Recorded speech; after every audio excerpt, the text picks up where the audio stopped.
Hey everyone, welcome back to the channel. In today's video, I will show you how to change the Wi-Fi network of your Sonos app. Let's get started. Before you open the app, make sure your phone is already connected to the new Wi-Fi network you want to use. Now open the Sonos app on your phone. Tap on the settings icon at the top right. In the settings menu, tap on System or Switch System. Here you can see an option Network, tap Manage Networks and choose Update Networks. The app will now guide you through moving your Sonos system to the new Wi-Fi. You may be asked to press a button on your speaker and temporarily connect it to its built-in network. Once it finds your speaker, you will be prompted to enter the new Wi-Fi name and password.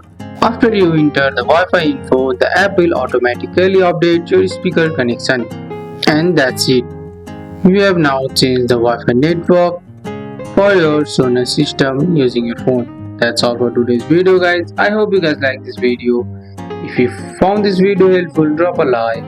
Subscribe for more videos. Thanks for watching. See you in the next one.